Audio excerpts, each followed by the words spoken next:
Yo, what's going on, everybody? A little bit delayed, but we are here live on YouTube, live on Twitter. Ibby pointed himself out. He didn't have to do that. One, I already called him out a couple minutes ago. And two, it's okay. It happens. It's live production. We're doing this from our basement and from our apartment and however else it needs to get done. So sometimes that is going to happen. But this is Till Mets Do Us part. We're live on Twitter. We're live on YouTube. And of course, if you can't watch us live right here, right now, you can tune in as soon as the recording is over and check us out either on replay on YouTube and on Twitter, or listen to us tomorrow when the episode drops as an audio podcast, all courtesy of the Chop Sports Network. John Sapanaro out in Los Angeles, California, where it's been 105 degrees every single day for the last almost a week. It's been absolutely brutal. It's gross. Yeah, I don't want it. I don't want to keep it. And my co-host, of course, Matt Ibby Ibanez, back on the East Coast in New Jersey. Ibby, there is so much to talk about. But first of all, how you feeling?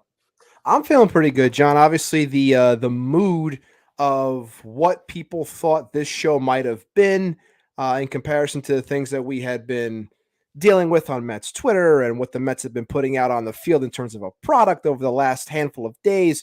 You know, a lot of people were, I'll say, caught up in their feelings, if you will. And then, of course, my esteemed co-host is always the braver of the two of us, who's willing to shoot off a tweet that got a lot of traction on his end. I was afraid to even look at the comments, but I did see that you put out. Is what it is. I just have a big mouth.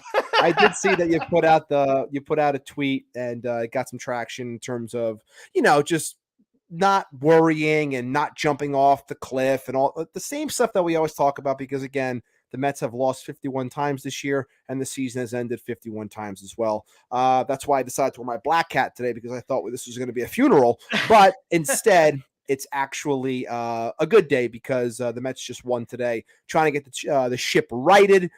Jake's on the bump tonight. There is some negative to talk about. We'll talk about it. We'll cover it, and we'll keep you all well and proper as we try to make sure that your heads don't spin off.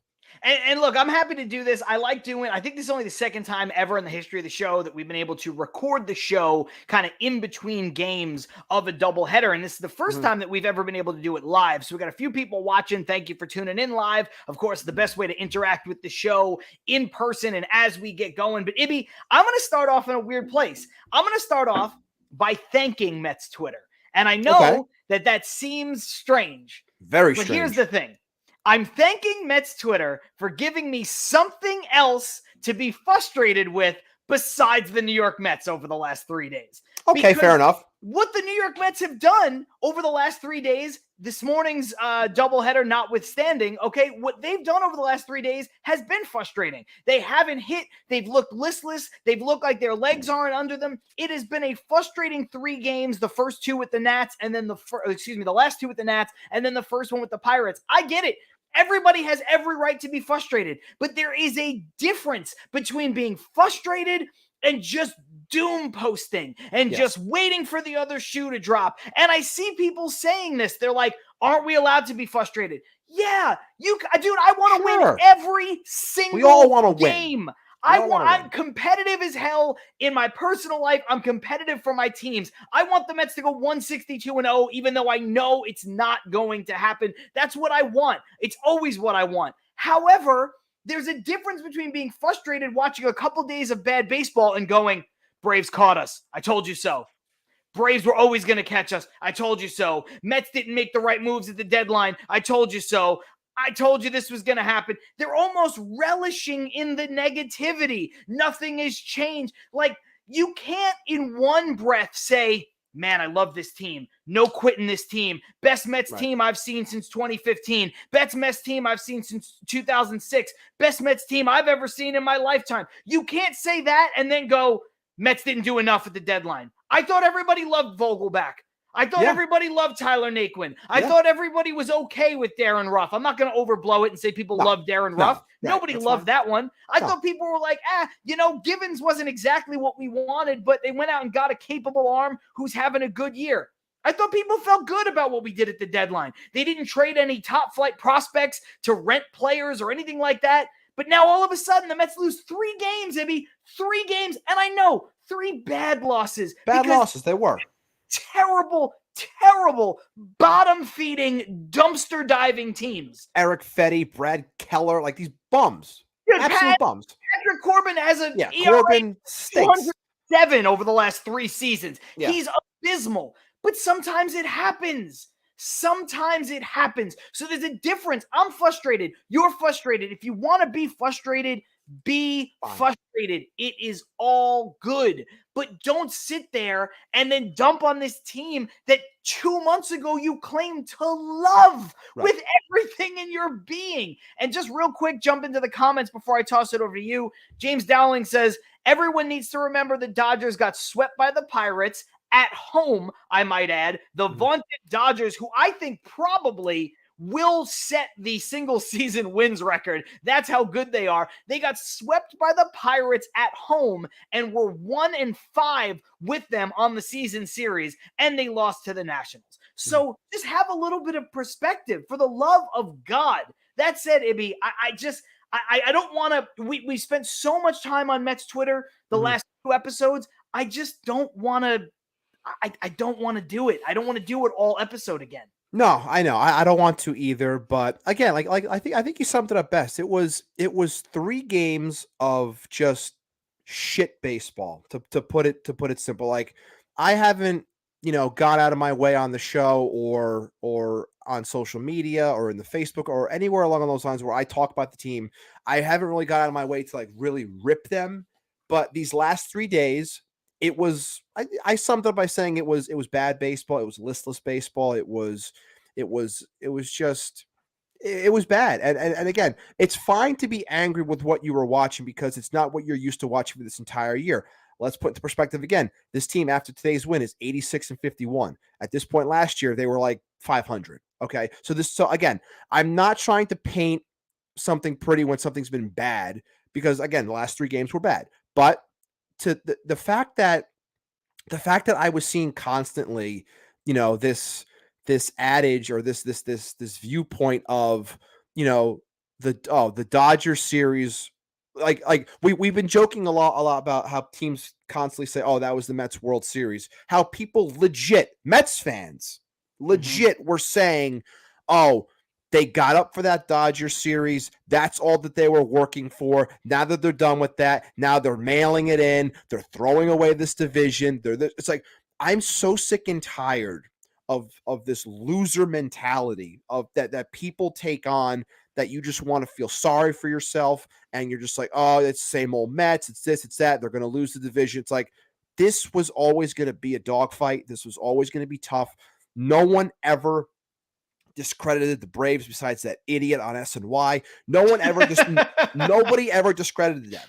Like, I just blocked him today, by the way. I just blocked him. Congratulations. Welcome to the crew. The fact that people thought that this was always going to be a runaway or assuming now that it's going to be a runaway in the other direction just because the Braves are playing ridiculous baseball. Look, it took the Braves a long time to finally tie first place. It took them a long time. They finally got here at the beginning of September, and we'll see what happens with the results of today, where things stand by the end of the day. But the fact that people are just deciding to mail in after 3 games, whereas if again, I'm not going to sit here and talk about the strength of schedule and all that nonsense. I'm not here to do that. I'm just talking about the fact that this team has showed us a lot this year, and then the second you see a little bit of adversity where you don't overcome it. This team has done it the entire year. The second you don't see them overcome adversity over a 3-game stretch where they're playing some bad baseball, you decide that's it. It's over. Braves are taking it. We're done. First round exit. Blah, blah, blah. Didn't do this. Didn't do that. Look, I have things that we'll talk about that I want to get into when it comes to someone like Darren Ruff. I have plenty that I want to talk about and say about that. But in terms of the overall team and the fact that people are doing that, you know what? Shout out to the We Gotta Believe guys and KFC and Clem. Shout out to them for saying it best. And that was, if it's taking you this long, it's September 7th now. If it's taking you this long to finally understand what this team is, don't come back on the bandwagon. Don't just stay off. Don't ride with the team anymore. There's no point in doing it. Why give yourself the headache if this is what you're going to constantly do and say, oh, it's over now, and then wait 3 games and then they lose 2 and you're like, okay, it's over now. It's like, no, just go away, go watch your Jets, go watch your Giants, go watch whoever it is that you like, and call it a day. We'll see we'll see you on the other side. Like, I'm tired and I'm done with people in that sense. No, I agree with you. And like I said, we're not going to live on this Mets Twitter thing all day today, but I do think it's important to talk about. We got a lot of comments flying in, so I want to just jump in and get to some of them. First up, Stevie Mac 23 says, "Sup, dudes? What's going on? Thank you for always tuning in." We also got Carlos Ramos. He says, "You're right. Can't have it both ways. It's just a disappointment." And he also said, which I do agree with, fair enough, but guys, we weren't necessarily satisfied with the deadline. And Ibby, look, I graded it like a C+. I don't remember. I'd have to go back and look, and I still stand by that. But I also don't think anybody outside of maybe the Padres on paper had this A+. Oh my God, what a great deadline that they went out and had. And also, look what that's turned into. Josh Bell and Juan Soto have been terrible. Now, Soto's going to turn it around. He's great. He's going to be there for another 2 years. But Bell has been abysmal. He's a rental. Josh Hader got there and forgot to pitch. So all the guys, like the Padres done everything right. Everything that any team would want you to do. Like fan bases of any team would say the last 2 years, wow, go out, flip those prospects, get the big players, go get people, try to win. And what has it gotten the Padres? Absolutely nothing. They can't even come close to beating the Dodgers. They're like 17, 18 games behind the Dodgers.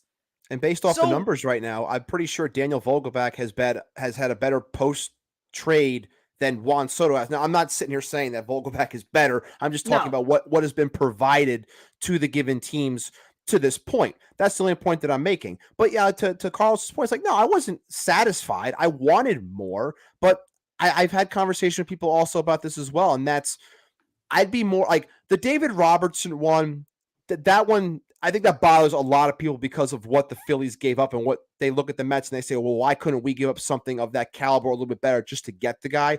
That's the only one really that I think bothers me because, again, JD Martinez, since the deadline, has stunk, batting like a $198, and he wasn't dealt. Wilson Contreras, I haven't been following him, but again, he wasn't dealt. If I had something to go off of, similar to what I have with Robertson, then yes, I could be angry because players were moved and the Mets didn't act because they didn't want to give up a certain type of a prospect or player based off of what the other team gave. So it's like, if those guys were dealt, I'd be more angry because I'd have something to go off of. But I don't. They weren't moved. Those teams opted to sit on players, maybe re-sign them, and just chose, you know what, I don't want the prospect. I'll take the pick instead if I can't keep them. Like if that's the route that they want to go, it is what it is. I can sit here and we can talk about it all day about the bullpen and Robertson or whatever. But you know, I haven't seen the numbers, but I think within this last 7 or 8 appearances, Michael Givens is kind of, you know, getting into a little bit of a groove, getting a little bit better.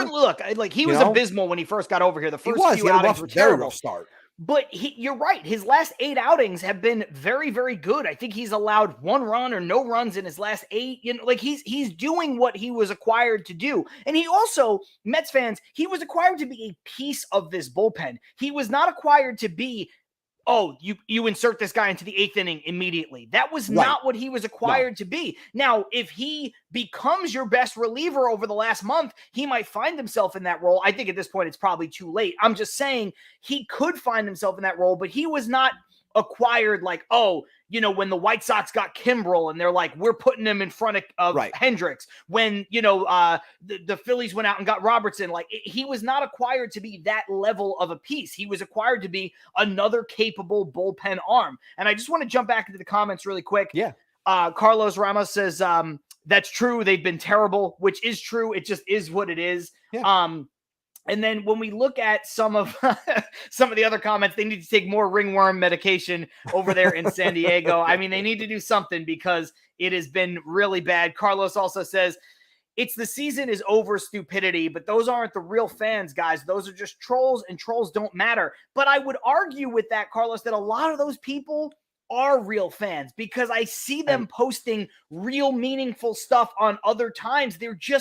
they feel as though they've been too hurt, Ibby. And that's my problem. I said to somebody earlier today, and he kind of like lashed back out at me. I'm like, if you saw the 07 and 08 collapses, you should have perspective enough to know that calling what's going on with the Mets right now a collapse is an absolute fucking joke. It's not a collapse. When the Mets are on pace to win over 100 games for the 4th time in franchise history, when the Mets are going to make the playoffs for only the 10th time in franchise history in 60 years, neither one of those things can be called a collapse. When the Mets have only lost 3 games in a row all season 3 times, it is not a collapse. When the Mets are one of 2 teams, including the Braves, to have not lost 4 games in a row all season, it is not a collapse. Ibby, since June 1st, the Mets are on a pace to win 98 games, a 98 win pace since the start of June. That is incredible. The Braves are on a pace to win 115 games since June 1st over that same span and have only tied the Mets. To me, not only is that not a collapse, you have to realize what the Mets are dealing with. And I know somebody posted this on Twitter a few weeks ago, but it's true. It's the Thanos and Iron Man scene in Infinity War, where he does everything and Thanos goes, all that for a drop of blood. Yeah. That's what they're doing. They won 14 games in a row. Then they won 9 games in a row. Since June 1st, they've been on a 115 win pace over the course of 162, which would be unbelievable, otherworldly. Yeah. And they've only just tied the Mets. And as of this moment that we're recording this show, they are a half game back of the Mets. Less than 24 hours later, if they lose, and they're losing right now to the A's, and the Mets win, they will be a game and a half back in just a 24-hour period. We live and die by the Mets, Ibby. We are 2 of the biggest Mets fans going, but you can't literally live and die by every single game. You could be frustrated, but man, you can't just, oh my God, the season's over every day. Stop throwing the baby out with the bathwater. It makes no sense, and you're going to make yourself miserable. Yeah. Yeah, for me, specifically over these last 3 games, I took it upon myself. Like, look, I'm all about like growing our socials. Like, I take pride in that, like growing my own personal, growing the shows. Like, I take pride in what we've done to that point. But I'm very happy that I've gotten to the point where I'm comfortable stepping away because it's like, it's too, like you said, it's too much. Like, whether it's the negativity, whether it's the stupidity, like whatever it is, I just don't want to be involved with it. So I'm happy now that I can literally just walk away and just watch the game and not worry about, oh, I got to tweet this. Oh, I got to put this out. Oh, I should promote this. It's like, no, like there are times where it's like, I don't want to deal with this shit because I know people are going to act dumb. And that's what people have been doing. And, I'm sure I haven't really been on today because today was the first day of school. So I'm back into the swing of things with work, but I'm sure people are, back in the saddle again and everyone's all happy and they're ready for Jake tonight, where it was just, 24 hours later, we're all dead and buried, but it is what it is. Look, and it is what it is because this is the cost of winning. You want to play meaningful games at the end of the season. Everybody used to joke about the Wilpons. You want to play meaningful games in September, right? Right. It became a joke, not because that's a bad thought process, right? Because if you look at the Yankees, that's all the Yankees have ever done in our lifetimes is played meaningful games in September into October. That's the whole goal, is to be in the mix at the end of the season so that you can make the playoffs, so that you could play meaningful games at the end. Now, I know it was a joke. It became a punchline for the Wilpons because it was just a thing they said, and they never showed a commitment to actually trying to play meaningful games in September. Well, guess what, ladies and gentlemen? Here we are in September playing the most meaningful games you could possibly play. And that is the cost. Yeah, that is the cost of doing business. And I'll say it again. I said it a couple weeks ago on the show, and I said it in the moment, but it has become my mantra. And I want to repeat it, and I'm probably going to repeat it on this show every week. So I apologize for being a broken record until the season is over, right? Another team's success does not mean your failure. If the Mets finish with 101 wins and the Braves finish with 102 wins and beat them out for the division, you just got to tip your cap. I said it a minute ago. The Mets have only won 100 games 3 times in 60 years. They've only made it to the playoffs 9 times in 60 years. If they do both of those things this year, it is not a failed season. It is not a collapse. It simply cannot be. There is no way you can look at that and go, the Mets didn't do enough. How can you be upset with that when you have the history that we have? How could you be upset with that? Now, I get it. You don't want a part of that wild card series. You don't want to back in to the playoffs. You don't want to play your the division. We do. Right. Yeah, of course. I want the division. Of course we want it. Back in. You don't want to back in. You don't want to play your worst baseball of the season in September. You want to turn it up October. Now. Right. You want to turn it up. But that brings me to my next point and what some of the comments are. And I'll go back in now. James Dowling says, I also think of it like this. They're in a slump. Let them slump now and get going now and through the playoffs.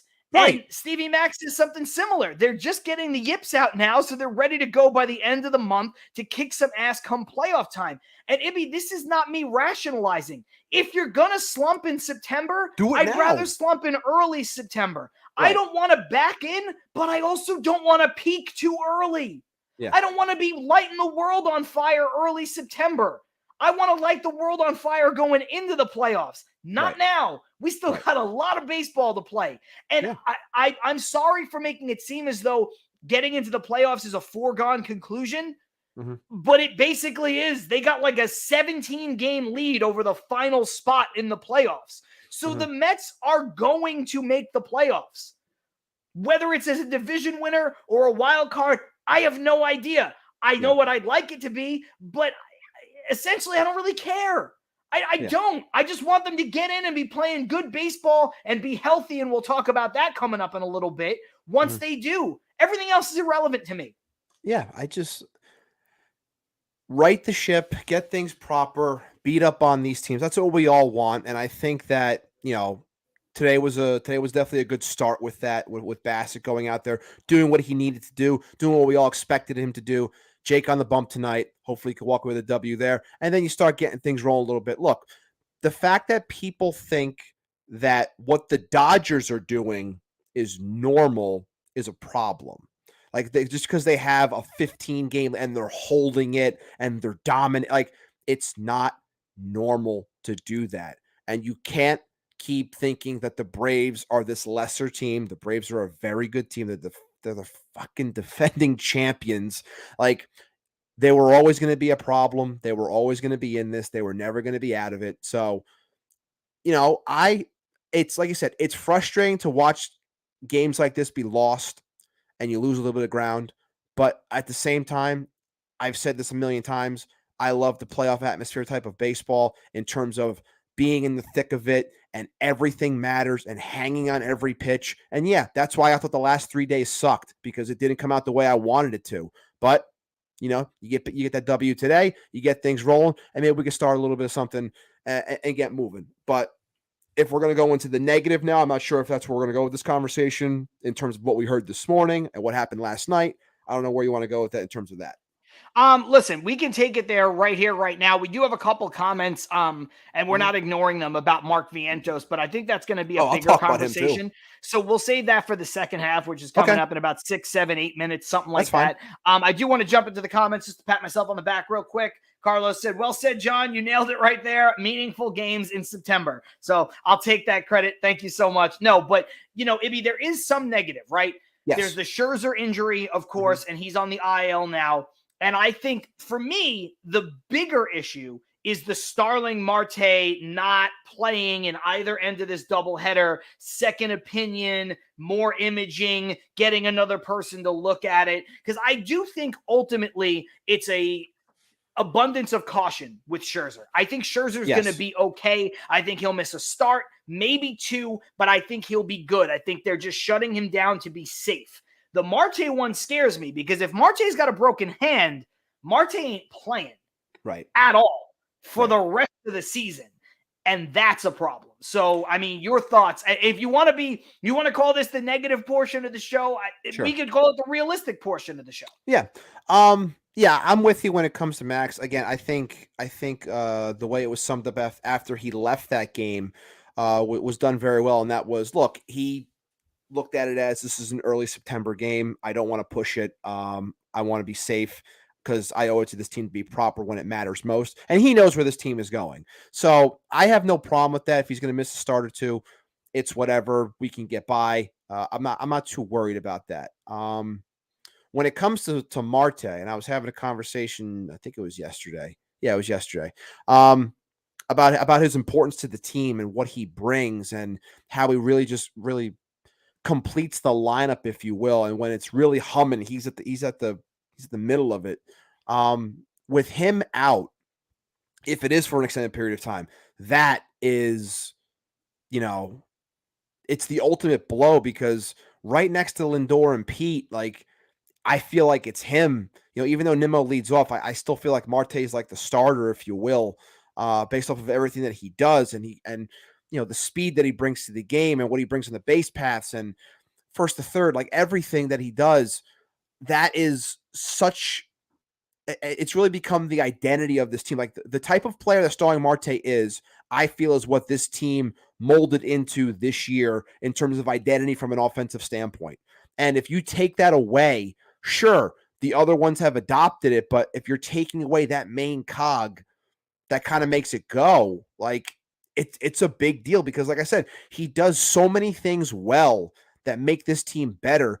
If that's out for an extended period of time, or worst case scenario, out for the rest of the season, it is a major blow to this team, specifically also when it comes to the outfield depth of this team. I agree because, look, the Mets are in a similar situation with Scherzer that they were with Jake last year. And what I mean was when Jake got hurt in the middle of the season, he's Jacob deGrom. There's no replacing Jacob deGrom except when they tried to go out and acquire Scherzer. And obviously the Nats didn't want to deal with them. So not that you can replace Scherzer for any stretch, right? The whole strength of the Mets is the potential 1-2 punch of Jake and Max in the playoffs, a 1-2 punch that we have not seen the likes of since Curt Schilling and Randy Johnson, right? But at least the Mets do have arguably the best number 3 starter in baseball who could be a number 2 in most other spots. We saw him dominate today in Chris Bassett, and they have Jacob deGrom. So the Mets are better poised in the rotation to deal with a extended loss of a starting pitcher, even one the caliber of Max Scherzer.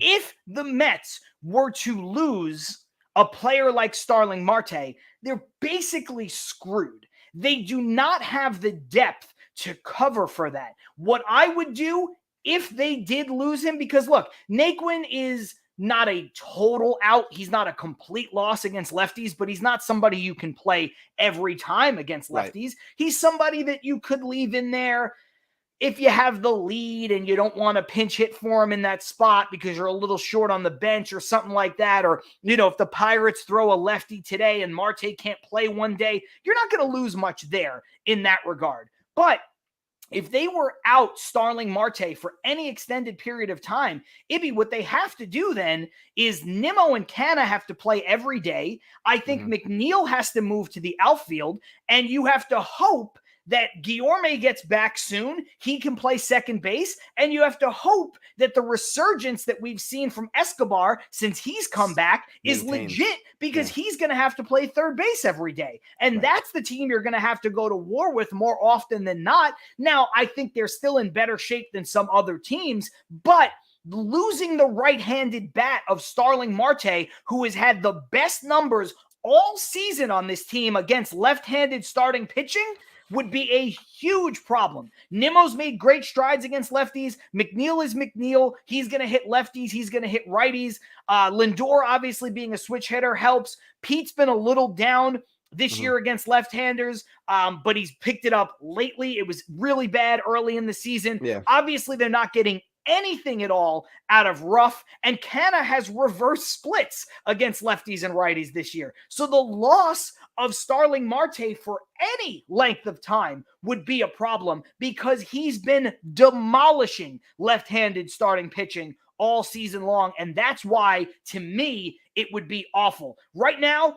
as of the moment of this recording, it is 2 o'clock here on the West Coast, 5 o'clock back east. There's not been an update, and I don't know if we're going to get one today on Starling Marte, but, that's why it would be a problem for me.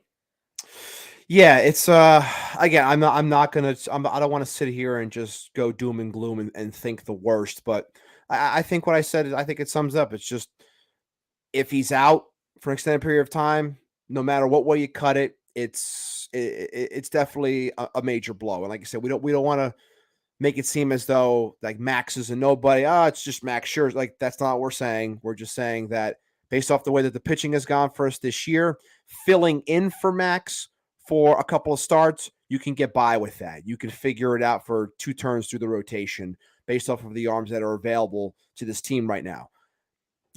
Going a month, 2 months, as we're trying to make this October push, if you will, without a Starling Marte, you're really going to feel the effects of that one. Damn it. The Braves just tied the game on a 2-run home come run. on! God damn it. It is now 2-2 Braves, Oakland A's, as I watch the game in the background. I promise we don't do play-by-play on this show, but especially that one, shit. God that one hurt my soul a little bit. I'm sorry to derail that entire part of the conversation. I'll jump back into the comments. Stevie Mack says, it sucks these depth guys aren't stepping up because the starters having to play too much definitely seems like they're wearing down a bit. I don't disagree with that, but I think that some of these depth guys that you're talking about aren't necessarily depth guys. They're doing exactly what they were brought in here to do. Vogelbach was not brought here to play on the field anywhere. He's a first baseman, but he's not really a first baseman. No. You've seen it because Buck Showalter has put Darren Ruff at first. He won't even give Vogelbach a glove. So Vogelbach is doing exactly what he's supposed to do. Ruff is not producing, but he's here filling the same role. He's hitting against lefties, mostly as a DH, sometimes spelling Pete at first base in that same situation. Naquin is sort of in a kind of maybe platoon with Canha a little bit, although it's, I think, 75% of the time for Canha, 25% of the time for Naquin. So those guys are doing exactly what they were brought in to do. The problem is when you lose a guy like Guillorme, when you lose a player like Beatty, even though he wasn't doing that much and he was only just brought up, you don't have viable starters at certain positions. The Mets don't really have a backup second baseman to speak of right now. They don't have a backup shortstop to speak of at all. They don't have a backup third baseman to speak of at all right now. They just don't. And outside of Naquin, who is a good defender in center, left, and right, and he's a good fourth outfielder to have, they don't have a right-handed complement to what Tyler Naquin brings. So if you want to get on the Mets a little bit for roster construction, I can't really do that because I think there's other factors at play, but that's what brings me to what we're going to talk about in the second half. And what a lot of you have been mentioning is Mark Vientos for me. I think that he's an easy answer to not necessarily be a savior, just to be a right-handed bat on the infield. Now, look, he can't play second. He can't play short. But when you get Guillorme back, you're going to get a guy who can do both of those things at a very high level and is a good bat. He's not going to give you any power, but he's a good bat to have in your lineup. I think Vientos brings this team something that they are sorely lacking, and that's why it's kind of strange that I haven't seen them bring him up yet. Do you want to talk about this now, or do you want to jump into the break and come back and talk about it? I want to jump into the break because I have plenty of yelling that I want to do about Vientos and Darren Ruff. So let's send it to the break and then we'll get into it.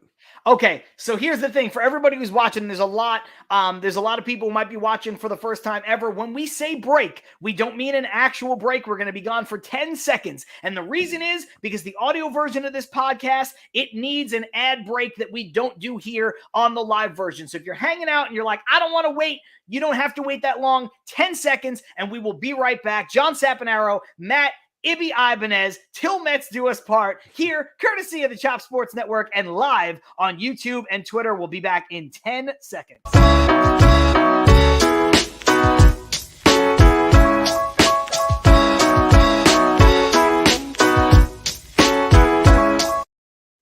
Yo, welcome back. 10 seconds exactly. And we are back. Till Mets Do Us Part here live on Twitter, live on YouTube. And we head into the break talking about Mark Vientos. It has become the curious case of Mark Vientos, so much so that I'm going to go back to comments that came in the first half of the show about this dude. Carlos saying, and not bringing up Vientos and not trading him either, although he might be bait for the offseason as well. That has been crazy. And Stevie Mack says, I'm pretty sure Vientos doesn't exist, Carlos. He's basically a mythical creature like the Loch Ness Monster at this point. And Carlos says, Stevie, you just solved the mystery, bro. And that is the thing, Ibby. I don't understand what is going on with this person. Mark Vientos is a guy that we have heard of. We all know who he is. He's in the futures game. We all know what he's good at. We all know what he's not so good at, but none of us can figure out why he's not on the Mets. The only thing that I can come up with, and it really bothers me, but I was mentioning this to some people actually today at work, some Mets fans, and it was everything to this point when it's come to this team has always been about what is the best option for this team. We've seen it in full this entire season, whether it was calling a player up, saying forget the service time, calling up or cutting Cano, eating the money, whatever it was to this point. Every single time it has been about this is what is best for this team. Now, if this team wants to sit there and tell me that Mark Vientos is not the best option for this team, I bring it back to what Carlos just said, because I said the same thing a couple of shows ago. If this guy was not meant to be dealt at the deadline to give me a piece that can help me win now, if this guy, in your opinion, is not good enough to help me in a pennant race, then the guy shouldn't be here.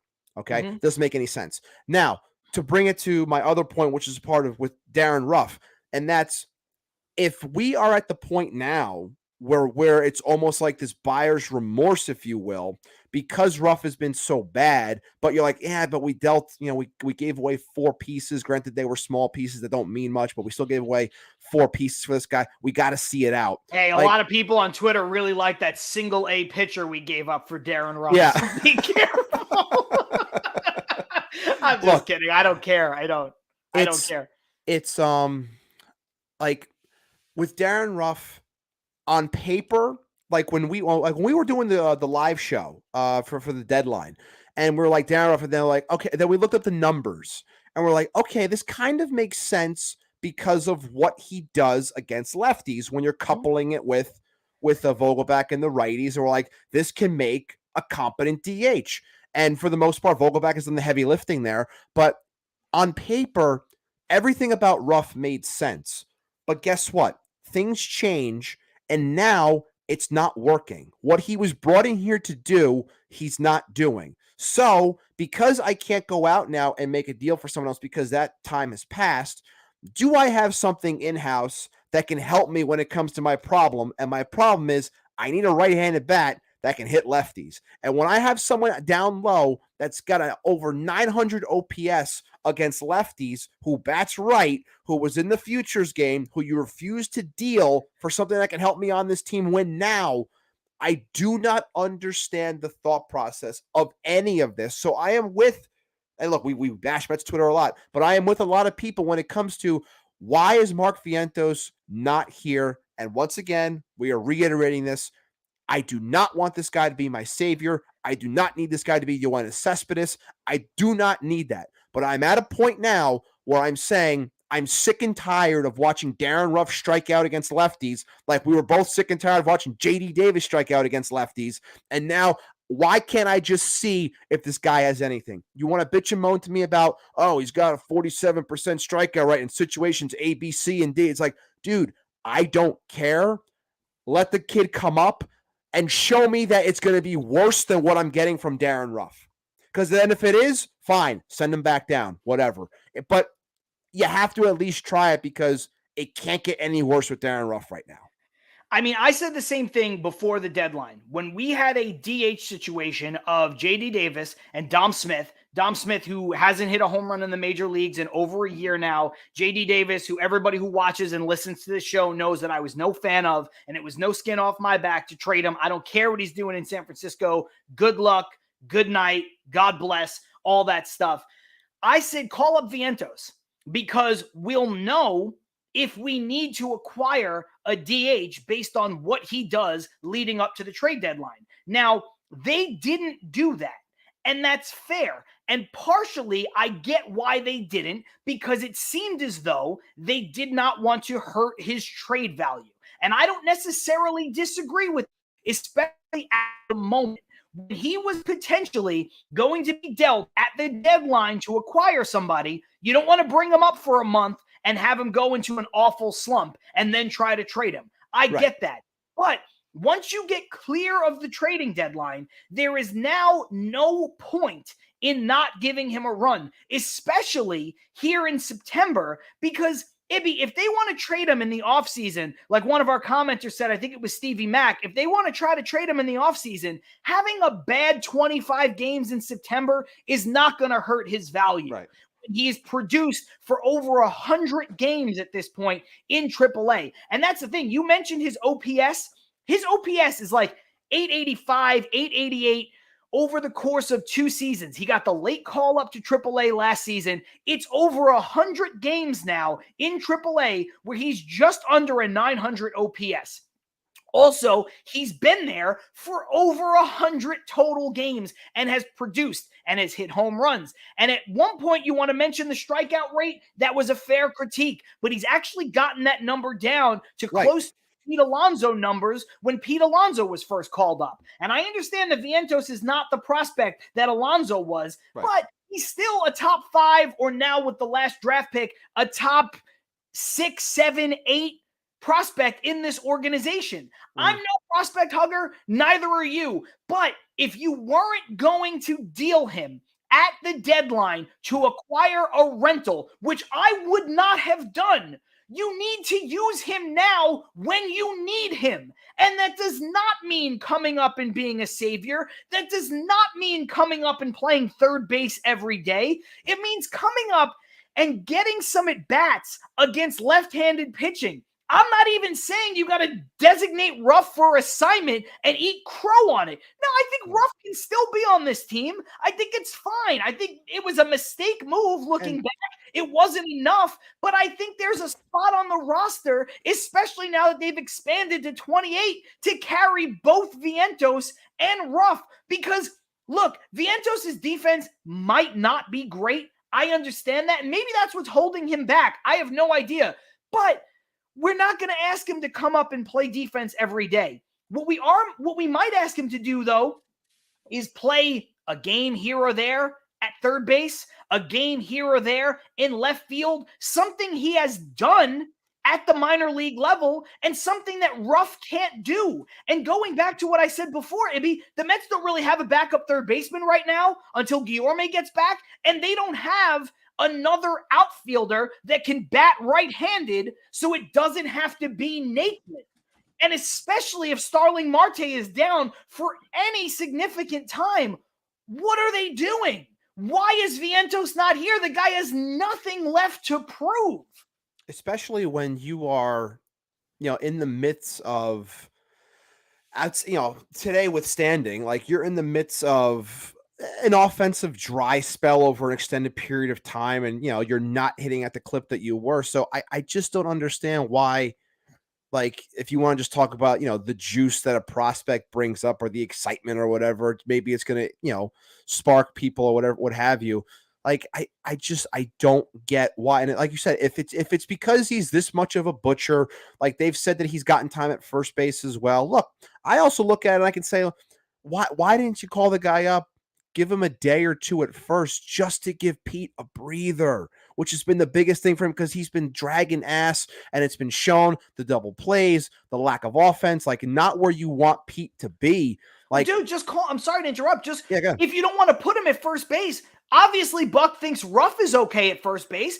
And put Ruff at first base, let Vientos DH, and give Pete an actual day off. Yeah, fine. That works too. Like, I don't get the apprehension on their end. Like, is this guy so bad defensively that he's going to just completely screw you anytime he steps on a diamond? Because that's the way it's coming across. Because when I look at the numbers, I can say I would think that this guy has done enough at AAA of all places to warrant a call and a look and a cup of coffee. Like, I will look. We all love Brett Baty. We do. We love the idea of Brett Baty. He came up, hit the home run, awesome moment, had another home run eventually at some point. But guys, it wasn't that great. It wasn't. But I was someone who championed him to stay on the team prior to the UCL tear in the thumb. I didn't want him to get sent down. I wanted him to stay up. So having said that, he was bad. Wasn't that great, but again, growing pains when you get called up. There is no reason why this guy can't get called up and just see what happens. If he comes up and he strikes out every freaking at bat and he bats, .50, then send him down. You're not helping me. Call up Gore to run the bases or whatever the hell you want to do. Like, there's no, we've reached a point of no return. I just think that this guy should be up now. I don't know what we're holding off for anymore. He absolutely should be. And I don't want to beat a dead horse on this, and we'll jump into the comments because you got a lot flying in on Vientos and some other stuff that's adjacent to that. We haven't forgotten about you. But, Ibby, we're mentioning his defense. He's not going to be here for his defense. No, and that's the thing that's annoying to me is that he does provide the ability to play some of those spots like I mentioned, right? Like, he could play first, he could play third, he could play left field. I'm talking like the guy might get 3 total starts for the rest of the season, if that, at all 3 or any of those positions. You know what I mean? Like, he might get a start to spell somebody there. And if you put him in left field, let's say, you can take him out in the 7th or 8th inning if it's a close game for defense. That's what Naquin is there for. Go ahead and make that move then. Go ahead and put, Jeff McNeil in left field and put Guillorme at second base if you don't want to go the Naquin route once Guillorme comes back. You have options. I'm just saying he checks 2 boxes that the Mets are sorely lacking right now. The ability to hit left-handed pitching consistently. That's the most important one as a DH, but he also provides some backup and some depth in left field as a right-handed player and in first base and third base. So that's the thing that I don't understand. And Carlos says it best. He says, shit, they let J.D. Davis play first base. How the F you're not going to use Mark Vientos then? It's true. It's 100% true. And this is the same team, and I'm not saying that any of these things are good. This is the same team that went to a World Series with Wilmer Flores playing shortstop, Lucas Duda playing first base, and earlier that year and years before, they had Daniel Murphy in the outfield. Now, those were failings on the part of the Mets, right? Those were guys out of position. Those were guys thrust into things because, Ike Davis failed, so now they had to go to Duda every day. Tejada gets hurt, so they have no choice but to go with Wilmer Flores playing shortstop. Those were things forced out of necessity. I get that, and that's not necessarily the best thing, but sometimes you don't have to overcorrect so much. Nobody's saying call up Mark Vientos and let him play left field every day or let him play third base every day. I'm just saying the guy has the ability to spot start in those places while also being a little bit of a breath of fresh air. So, I want to just jump back in here for a second. Carlos says, I just tweeted Mark Vientos. That's the tweet. LOL. And then we've got a new commenter, and I apologize. I don't know how to pronounce that, and I'm not even going to try. But thank you for watching, and thank you for commenting. We're going to get back to your other one here in just a second. As for Vientos, I don't know about you guys, but I think this has Alderson written all over it. For me, this is a hint at who's really running that front office. I don't agree with that. I think that Alderson is a background guy at this point. Okay. I think Alderson was the guy year 1. I think Alderson was the guy after the Jared Porter and the other dude, Zach, whatever the hell his name is. Thank you, Zach Scott. I wanted to say Zach Smith. That's how generic these guys are to me. So, I don't think that's the case. I think he was at the forefront last year, but I do think that they went out and got a guy like Epler who has been there, done that. And I do think it's his show now. And then he says it's David in Japanese. Thank you, David. I appreciate David. So Ibby, your thoughts on that? On Alderson being, in the picture. Oh, okay. Yeah. I don't know if I'm going to agree with that one. The way I've been looking at it, I feel it's more so paralysis, which is analysis by paralysis by analysis.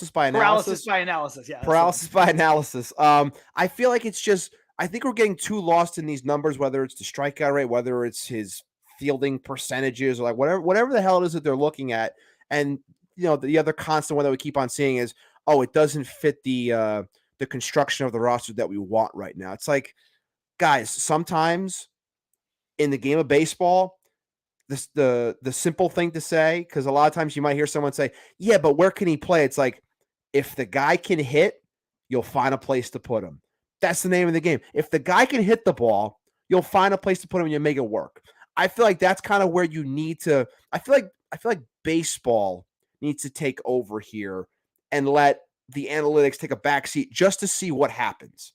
I agree with that. Like that's the way I'm looking at it, because I think there's a lot of look. I could also say, and I don't want to get into a whole thing here about it, but I could also say the same thing about how the bullpen's been being used lately. Like when it comes to certain guys being put in these situations where you're like, well, why aren't you just using Lugo or Ottavino in a one-run game and keeping things close and trying to win? Instead, you're trotting out there Montestioca and these guys that just aren't set for these, or throwing Medina in a tough spot. It's like, why are you setting these guys out there to potentially fail? And you're like, well, the book says this, or the analytics. Like, I look at situations like that and I was like, I feel like that's not a person making that call. I feel like that was a computer making that call.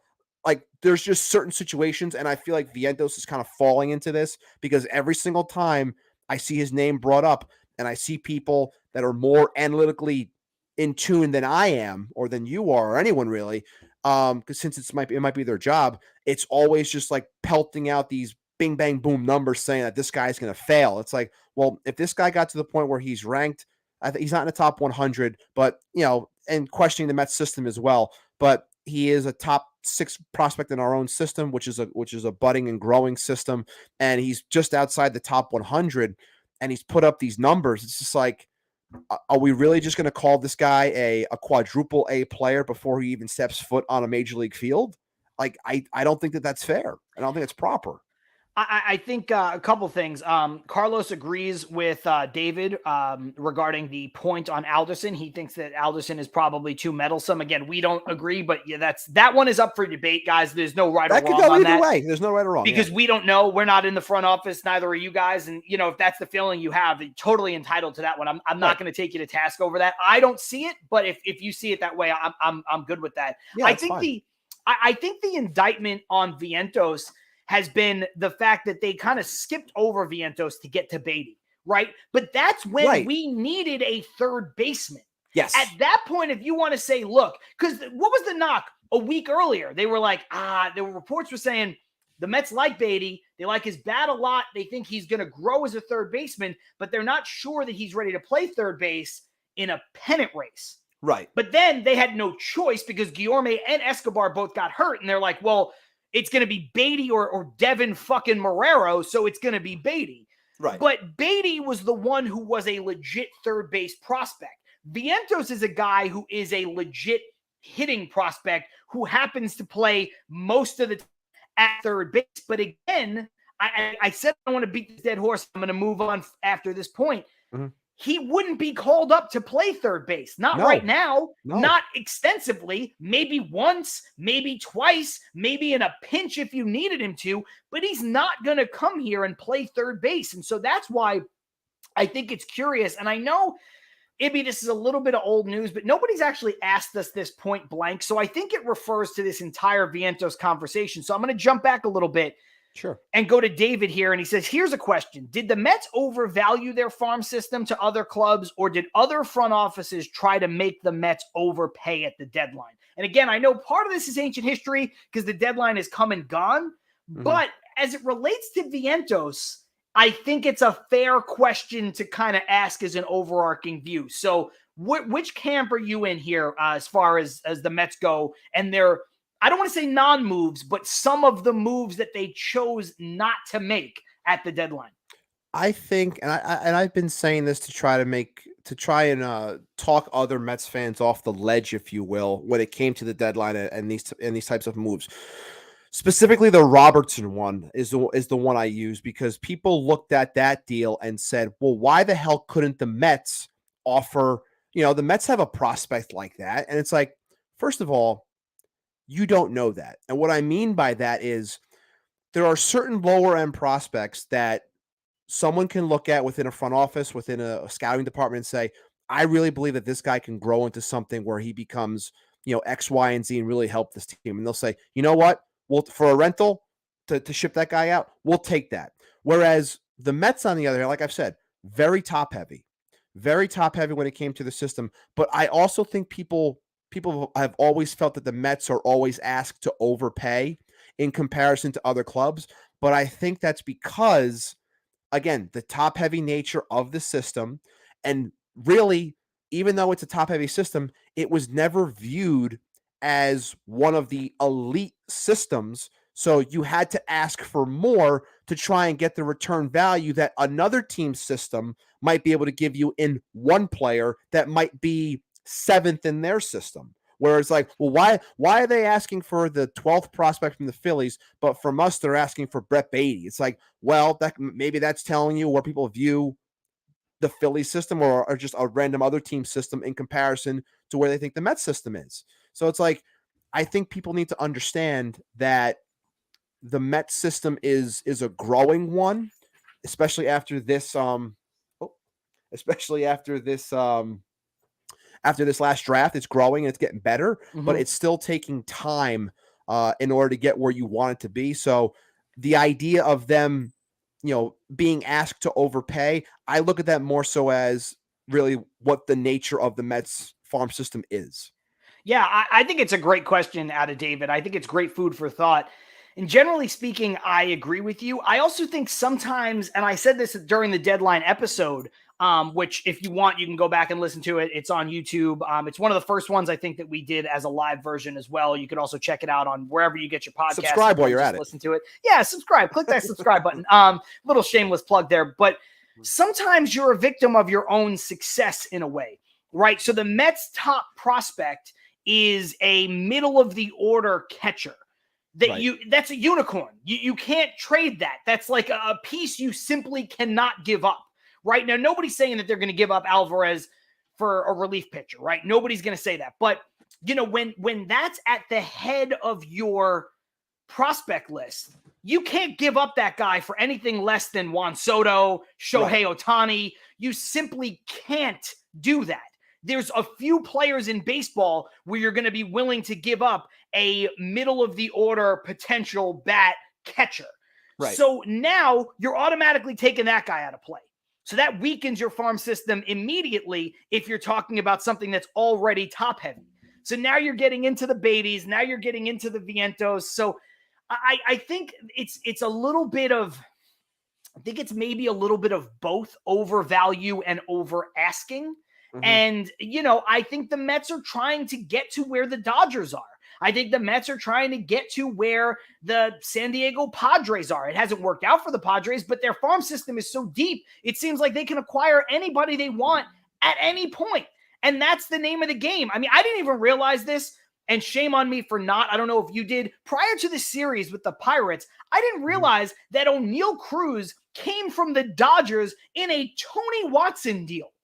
That shows you how I did not know that either. A couple of years ago when the Dodgers got Tony Watson, a lefty relief pitcher that they needed that didn't even work out for them, they gave up O'Neal Cruz.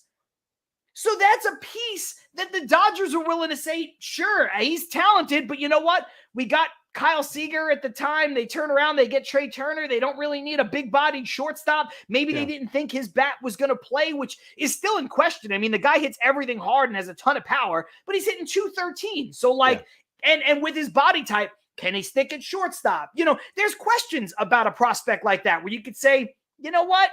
I'm not sure. And if you're the Dodgers and you have an embarrassment of riches, both quite literally in money and in prospects, you turn around and you say, we can give him up. The one thing I would say about all of this, about Mark Vientos, And it's the one question that I would ask. I would ask this to Billy Epler. I would ask this to Buck Showalter. I would ask this to Sandy Alderson. I'll ask anybody on the Mets in that front office. And my question is simple. If Mark Vientos is not good enough to be up here now, what is his purpose here? Simple as that. It's like, if you're telling me that the guy's not good enough to come up now, of all times, right now, if he's not good enough for that, what the hell kind of future does this guy have? And that's another question that I think another team would ask. Be like, hey, you guys were humming that in 2022. Why didn't you ever call this guy up, and why are you trying to push him on me now? Like, I look at it, it's like, you want to, like, I thought in the beginning it was the whole protecting value aspect to deal him, but then you didn't. And now you're saying that you're not going to play him either. And it's just like, well, then I question again, along with the chat, I question if the guy's real. And I question if, I question what at all type of future that this guy has. Honestly, at this point, I don't think his future is on the Mets, because if he's not called up, I don't see what the point of him being here is. And that is the main question that I would ask Billy. If I was sitting next to Billy Epler right now, I'd be like, Billy, can you explain to me what the purpose of Mark Vientos is? And that would be it. Yeah, no, I listen, I completely agree with you on that. And we talked about it. I mentioned this before. I'm not a prospect hugger. If I were running the Mets, I would have not traded our then top 5 prospect, right, for David Robertson. I would not have done that. Now, other fans might disagree with me. People in this chat right now might disagree with me and say, no, we needed the relief pitcher. They should have. Mm-hmm. I would not have, everything being equal. But if you told me, John, after the deadline passes, the Mets are still going to have a need for a right-handed hitter, they're not going to call up Vientos, they're not going to be willing to, then I would have said, trade him for David Robertson. Yes. And I know that's a bit of revisionist history, but I'm just still, saying, it's the truth, though. It's right. If you told me he's not coming up this year, period, hell or high water, and then after the draft, he's going to be out of the top 5 in terms of prospects because they're going to get another catcher, they're going to get another infielder, people who project better than him, I would have been like, trade him. Go get me David Robertson. Go get me, and it doesn't have to be just Robertson. Go get me Trey Mancini. Go get me somebody that they're going to use that can help this team win. Then I would have done it. This is when the doublespeak then comes into it, where it's like, oh, well, we didn't want to trade him because we don't want the guy to come back and kill us. Oh, we don't want this. Oh, we don't want. It's like, you can't say those types of things. If you're not going to call the guy up, if you have no intentions of letting this guy go out there and play, then the idea of him killing you shouldn't be on the radar, because clearly you don't think he's good enough to hit for your team. So why do you think he's going to be good enough to hit on another team? Yeah. If that's the case, call him up. Carlos saying, Billy, why didn't you trade Vientos at the deadline if you're not going to use him either? True. And then David saying, I agree. I would never trade a top prospect for a rental. For me, it makes no sense. Why ship somebody off with a potential bright future in exchange for a chance to win 1 year? And Carlos saying exactly, John, and David saying spot on, Carlos. So I think, all of us, the two of us and most of the people in the comments, or the people that are being active in the comments, all agree. And so it does beg the question, and we'll touch on this and then we'll get out of here because we're a little bit over time, but that's cool because I like the conversation we have going. And it's kind of twofold. So going back a little bit in the comments, Stevie Mack said Cubs supposedly were asking for too much for Contreras. And also a lot of owners, I think, hate Uncle Stevie. Could teams be not willing to deal with us? And David kind of seconds that by saying something I say in my Mets chat. Most owners dislike Cohen. Perhaps they want him to overpay in terms of tax him for whatever they can. And then Stevie Mack says, makes a lot of sense, David, basically a Cohen tax for trading with us. So, Ibby, that's something that you and I have talked about on this show in the offseason, something that we've talked about leading up to the deadline and during the deadline. Look, I think when you're talking about trades, I think there's a lot more GM to GM, vice president of baseball ops to vice president of baseball ops than necessarily owner to owner, right? Like I don't know when that Cohen tax, so to speak, is going to rear its head. Right. But I do think, and I don't know if an organization like the Cubs, let's say, feels that way. We do know that an organization like the Angels out here in LA, especially with Artie Moreno, we know that they feel that way. So, I think there's a chance that that's part of it too. I don't want to disregard that or dismiss it out of hand. Again, I think trade to trade, it's more of a GM relationship. It's more of a who values what in each system.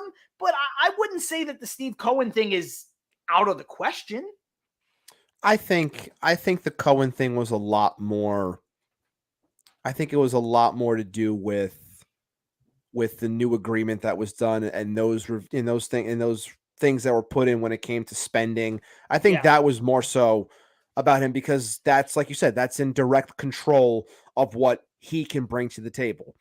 I really think it's other owners voting on it, right? It's I think, and Cohen even acknowledged. I'm sorry to interrupt. Cohen acknowledged it on that John Heyman podcast that friend of the show Jake Brown produces. He basically said he's aware of his standing among the other owners in Major League Baseball. Like he kind of was, coy about saying that, like, right. Hey, look, I know, like he said, I can build a winning team. I think you can build a winning team with a $300 million payroll. And I understand like where other people see me. So like, I think that was acknowledged basically there, to your point. Yeah. And I think, I think it really comes down to people need to understand that the Mets system, while we love our players that we homegrown and that are homegrown and that come up and we're excited about the Alvarez's and the Beattys and the idea of a Vientos or the idea of the guys that we just drafted, whether it's Jet Williams or Kevin Parada, like you have these ideas of them. It's just sometimes you got to wait. And what I mean is it takes time because, again, what the Dodgers have took time. It didn't happen overnight. We're in year 2. Like it takes a while to build something so you become this well-oiled machine that you can go out, let players go, bring someone up, they're a star, then go out, sign 2 stars, then let someone else go to bring in because you supplement it with 2 more stars that you have down low. It's like that is not normal. Again, come back to the Dodgers. It's not normal. It takes time. The Mets have the capability to get there. It's just going to take a little bit longer than people want it to. And, when it comes to making deals like that, it's, sometimes it's just as simple as the Mets don't have the horses in order to make a deal happen unless you extremely overpay. And I think people will eventually come around to understanding that, but it's also going to take a couple of years to get to that point. Cause like I said, it takes a smart front office, which I think we have. It takes a good scouting department, which I believe we've had for a very long time. And I think that they now have the resources and the ability to do what they want to do. So give it a couple more years. Look, after this draft alone, the Mets system is deemed, I think it's inside the top 10, I believe. I think so too, yeah. I think it's inside the top 10 now. So again, you're working your way up. At the deadline, I sat there. I said, there's no way the Dodgers still have like the top farm system, do they? And then I looked at the standings. I'm like, Jesus Christ, they still have the top farms. Like, I had no idea. I thought they got rid of everybody after the Scherzer and Turner deal. And it's like, nope, we still got like 10 more guys. It's like, oh, okay. So again, everyone looks at that. Everybody wants that. But like the society we live in today, we want. And we got to realize that sometimes it just takes time. I also think the Mets arrived a little bit earlier than people expected. I think so too. I think part of it was the Cohen factor, and I think part of it was Cohen wanting to change the narrative immediately. I think was a big impetus for them to go out and trade for and then extend Lindor immediately upon like his ownership happening.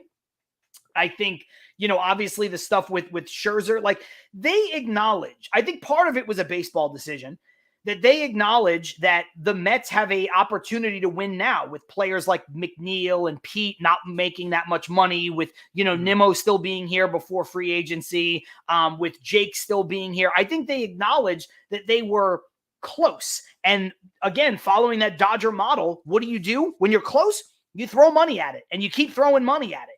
But part of what the Dodgers did during that early run was not trade prospects. They threw money at it and they tried to be as competitive as they could be while drafting well, hanging on to prospects, and not making a deal until one that they literally could not pass up on in Mookie Betts fell into their lap. But the Mets did that with Lindor.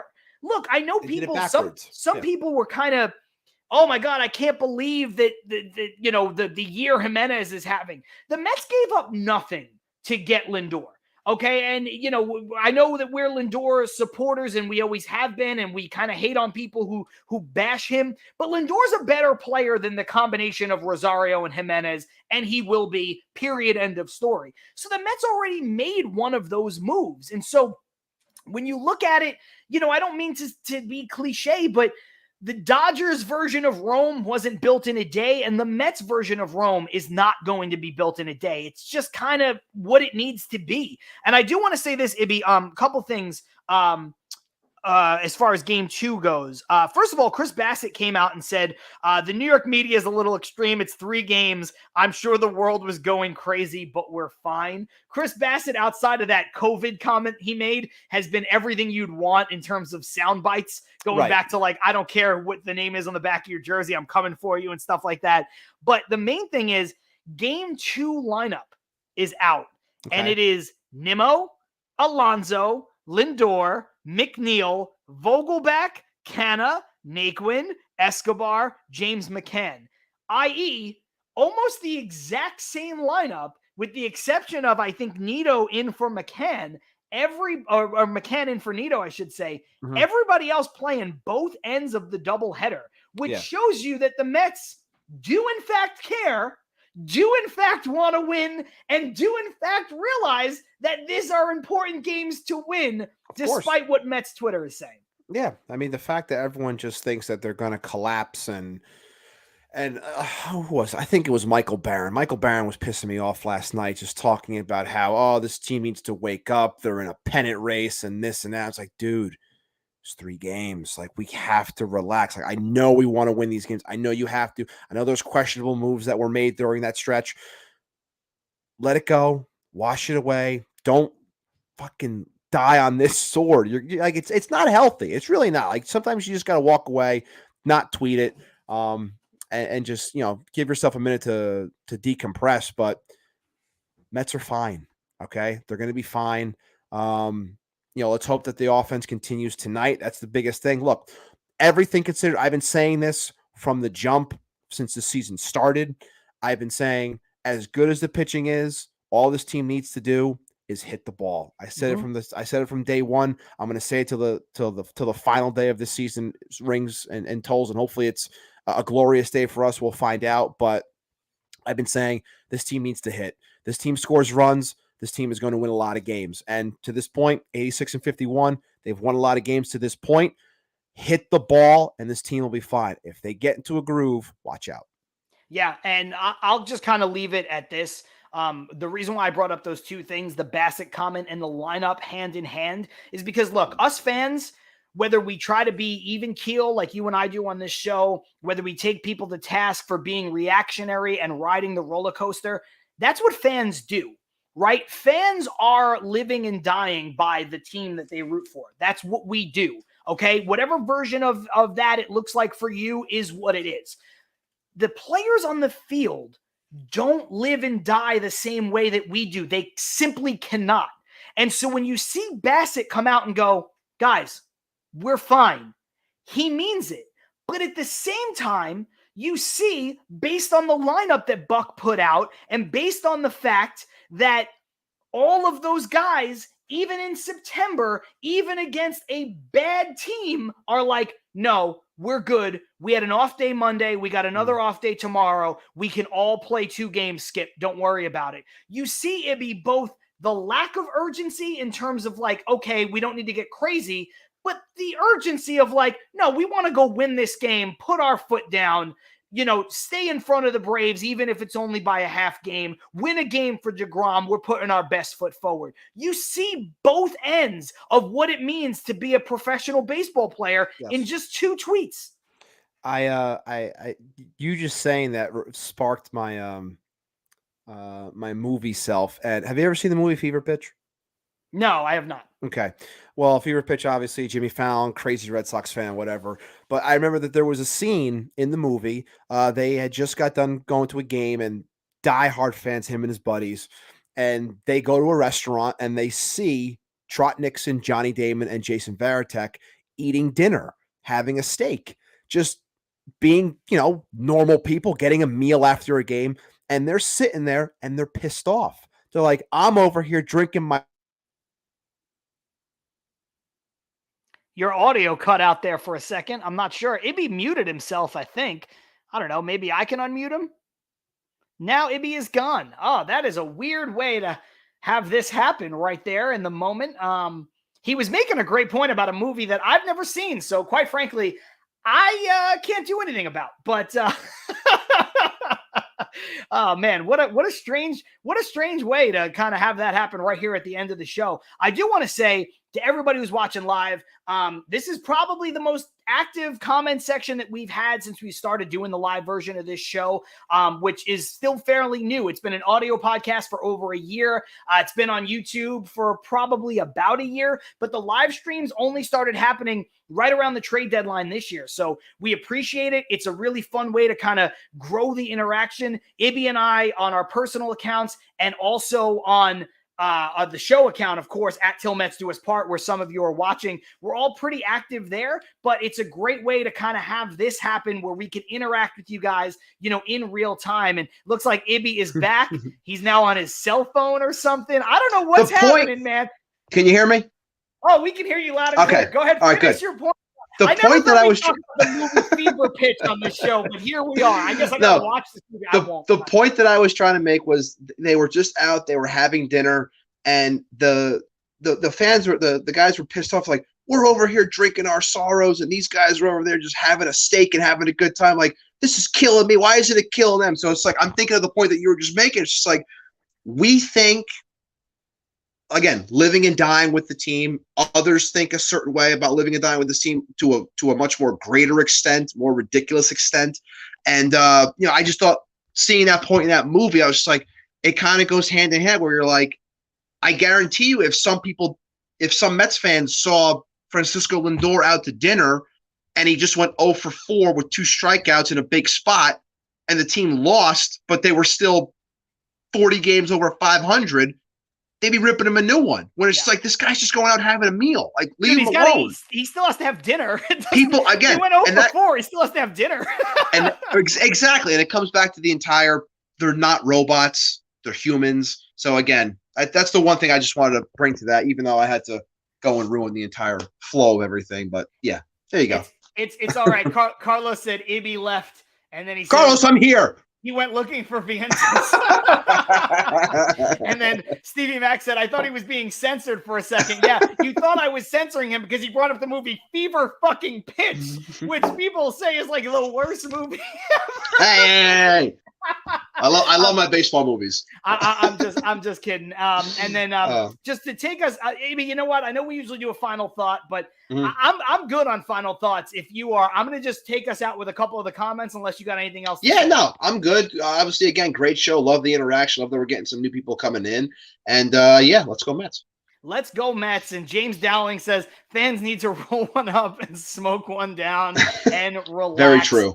And then a first timer, I think, watching the show, but certainly a first time commenter. David said, thank you, fellas, for the awesome interaction. I'm looking forward to watching and hope to chat some more in the future. Shout out to Carlos for leading me to you guys. Thank you so much, that. Carlos. And yeah, Carlos, you've been great on Twitter, interacting with us and, really sharing the show. And we appreciate that, guys. Look, there is a lot of places where you can get podcasts, where you can get live streams of any kind. And there's a lot of places, quite frankly, nowadays, and people who do great jobs, people who have been on this show, whether it's Subway to Shea, whether it's Wardy, whether it's Joe DeMayo. Like, we've had people on this show that do unbelievable Mets content, and we love it. Jake Brown, of course, too, who I mentioned earlier. So many folks that do great stuff, and we just appreciate that you guys come to us. I hope you see them too, but we appreciate that you come to us. We're newer compared to all the people that I just mentioned. And so we're doing our thing, and we're just giving you the best content that we can, breaking it down the best way that we possibly can. And even when we yell, we are doing it because we love to do it. And so much of that is validated and made possible by all you guys watching. So thank you for Ibby. I'm John Saponaro. This is Till Mets Do Us Part. If you missed it, you can catch us as soon as we end the broadcast. You'll be able to watch the replay. And of course, you can listen to the audio version wherever you get your podcast starting tomorrow, right around 9 a.m. or so, all courtesy of the Chop Sports Network. We will see you guys next time. Peace.